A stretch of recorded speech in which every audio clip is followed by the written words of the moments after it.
আসসালামু আলাইকুম everyone, welcome back to my another blog. আশা করছি যে যেখানে আছেন সুস্থ আছেন, ভালো আছেন। আপনাদের দোয়ায় আমি এবং আমার পরিবার আমরা সবাই সুস্থ আছি, ভালো আছি আলহামদুলিল্লাহ। সকালবেলা চোখটা খুলতেই দেখলাম পুরো রুম কালো হয়ে আছে। তো ভাবলাম কি ব্যাপার, আজকে ওয়েদারের এই অবস্থা কেন? তাই বারান্দায় চলে গেলাম। বারান্দায় যেয়ে দেখলাম আকাশ পুরা মেঘে ঢেকে গেছে। আর এত পরিমাণে বাতাস হচ্ছিল যে কি বলবো, পুরা মনে হচ্ছিল যে ঘূর্ণিঝড় হবে, এরকম একটা অবস্থা। অনেক পরিমাণে বাতাস ছিল। আর ধুলাবালির অবস্থার কি বলবো, এমন বাতাস যে ধুলাবালি মানে পুরো একদম বালুগুলো আঁকা, মানে মনে হচ্ছিল যে উঠছিল, এরকম একটা অবস্থা। তো তারপর একটু পরে বৃষ্টি, অল্প একটু বৃষ্টি হয়ে থেমে গেছে। বাতাসটাও ওইরকম পরিমাণে বৃষ্টি হয়নি যেরকমটা বাতাস ছিল। তারপর মুখ টুক ধুয়ে ফ্রেশ হয়ে চলে আসলাম ব্রেকফাস্ট করতে। আর আজকে ব্রেকফাস্টে ছিল কেক, আর তার সাথে ছিল একটা রিফ্রেশিং ড্রিঙ্কস।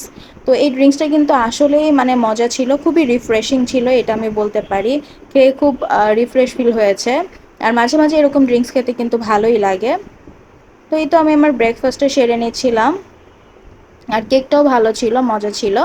তারপর চলে গেলাম কিচেনে রান্না বান্নার আয়োজন করতে। আর এখানে আমি ডাল আলু নিয়ে নিয়েছি, আজকে ডাল আলুর চচ্চড়ি করব তাই। আর মাছ ভুনা করব তাই মাছটাও নিয়ে নিয়েছি, মশলা দিয়ে মাখিয়েও ফেলেছি। আর এদিকে আমি সব কেটে নিয়েছি, পেঁয়াজ, টমেটো, কাঁচামরিচ, তারপরে হচ্ছে রসুন কুচি, আর এখানে ধনিয়া পাতা ছিল। আর ওদিকে লতি রান্না করব তাই ইলিশ মাছের লেজ ভালো করে কেটে ধুয়ে রেখেছি।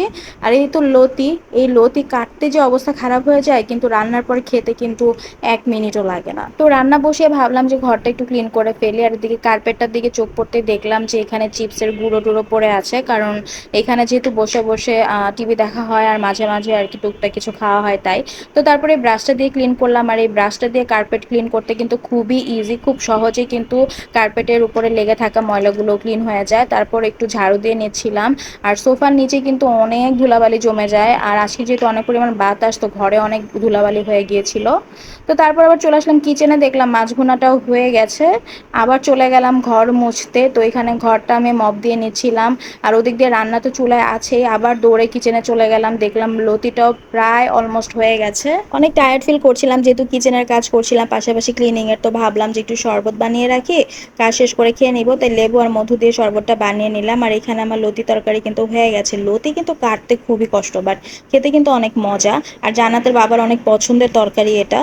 তো যাই হোক, এখানে ডালের চচ্চড়ি বসিয়ে দিব, তাই ডাল, আলু, পেঁয়াজ কুচি, রসুন, টমেটো, তারপর হচ্ছে লবণ, হলুদের গুঁড়া, মরিচের গুঁড়া, জিরার গুঁড়া, ধনিয়া গুঁড়া, সব মশলা দিয়ে কাঁচামরিচ দিয়ে আমি একসাথে হাতে ভালো করে মাখিয়ে নিব। তারপর তেলও দিয়ে মিক্সড করে নিব। আর পানি দিয়ে আমি চুলায় বসিয়ে দিব। আর এখানে আমার ভাত হয়ে গেছে, তো ভাতটাও কিন্তু আমি বেড়ে নিয়েছি। আর ওদিক দিয়ে ডালের চচ্চড়ি কিন্তু অলমোস্ট হয়ে গেছে। আমি আর কিছুক্ষণ পরে এটার মধ্যে ধনিয়া পাতা দিয়ে নামিয়ে ফেলবো। আর গতকালকে গরুর গোস্ত ছিল আর চিকেন ছিল, তো চিকেনের রোস্টটা আমি জান্নাতের জন্য নামিয়ে রেখেছি, ওকে খাওয়াবো। আর গরুর গোস্ত যদি জান্নাতের বাবা খেতে চায় তো ওকে গরম করে দিব। আর এখানে ডালের চচ্চড়ি কিন্তু রেডি হয়ে গেছে। তারপর সব কাজ শেষ করে এই তো বসলাম, একটু শরবতটা খেয়ে তারপর গোসলে চলে যাব। তো গোসল সেরে এখানে জান্নাতকে খাওয়াতে বসে গেলাম। জান্নাত এখানে ক্লে দিয়ে অনেক কিছু বানানোর ট্রাই করছিল, মাশাল্লাহ। ও অনেক সুন্দর সুন্দর কিন্তু ফ্লাওয়ারও বানিয়েছে, ও আর কি যেরকমটা পেরেছে সেরকমই বানিয়েছে, বাট আমার কিন্তু দেখতে খুবই কিউট লাগে। আর এখানে আমি ওকে ভাত খাওয়াচ্ছিলাম। তারপর ওকে খাওয়ানোর পরে আমি আমার লাঞ্চটা কমপ্লিট করে ফেলেছি। তারপর দেখলাম বারান্দায় অনেক সুন্দর বাতাস হচ্ছিল। তো জান্নাত আর আমি চলে মেঘে গেলাম ঢেকে বাতাসটা এনজয় দিয়েছে। করতে। তার কারণ যেহেতু বৃষ্টি, বৃষ্টি না, সরি, তো যেহেতু বাতাস হইতেছে, এই এই যে জন্য আমাদের এই বিদ্যুতের প্রবলেম হয়ে যাবে। এই জন্য ঠিক আছে কথা বলতে, কারণ চাইলে এত পরিমাণে বাতাস, মানে বাতাসের ঠেলায় কিছু বলতে পারতে না। আমরা বাতাস গলা বসে, তো তো তো এমনি আমরা দেখতে পাইলাম যে চারিদিকে একবার মেঘে ভরা।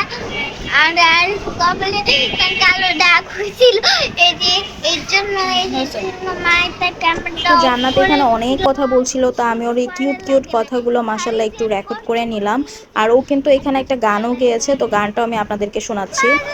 আয়সা আমার মাতাল মাতাল লাগে, এই রূপটাই আমার কিছু চোখের মনে লাগে, পাতাম তো দেখায়।